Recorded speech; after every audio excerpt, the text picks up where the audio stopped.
Arestado ng PNP Highway Patrol Group ang tatlong suspect na nagbebenta online ng mga hot car o yung mga sasakyang nakaalarma na sa HPG. Narecover sa mga suspect ang 5 sasakyang new models na ibinebenta sa mura at kaduda-dudang presyo. Ang balitang A to Z ni Kim Salinas. Kuya, ba't ganun? Bakit kuya? Timbog ang mga online seller ng mga bagong modelong sasakyan sa entrapment operation ng PNP Highway Patrol Group sa Pasay City nitong October 7. Target ng operasyon ang nagbebenta ng bagong Mitsubishi Mirage sa halagang 200,000 pesos. Pagkatanggap ng mark money, dito na sumugod ang mga tauhan ng HPG.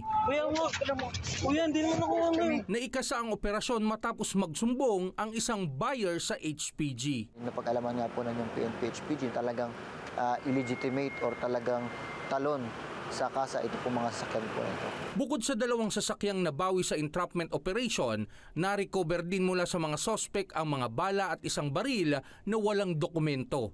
Itinuro naman ng 2 sospek ang lokasyon ng iba pang sasakyan sa Mandaluyong City. Nakakuha po tayo ng 2 Mirage, isang Hyundai Stargazer at nakakuha rin po tayo ng isang Innova at isa pong Fortuner, sir. Arestado sa operasyon ng 3 sospek.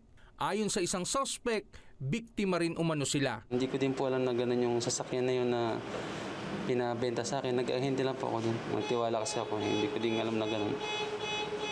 Hindi ko alam na may alarma pala yung unit. Babala naman ng PNP HPG sa publiko maging maingat sa pagbili ng sasakyan online na lalo't naglipa na ang mga nag-aalok ng murang units pero mga naka-alarma at talon kasa pala. Kung sakaling ito isasanla sa kahit man sinong tao, marapat lamang na alamin nila talaga yung background or baka kasi mapunta sila sa mga ganitong grupo or mga individual na may mga ganitong gawain. Kung ang mga sasakyan pong binibenta sa kanila ay una, wala pong mapakitang papeles or Xerox lang na ORCR, flag down na po agad yun. Nasa kustodiya na ng PNP HPG ang mga sospek at na-inquest na rin sa mga kasong estafa, carnapping, illegal possession of firearms at cybercrime. Para sa Balitang A to Z, Kim Salinas.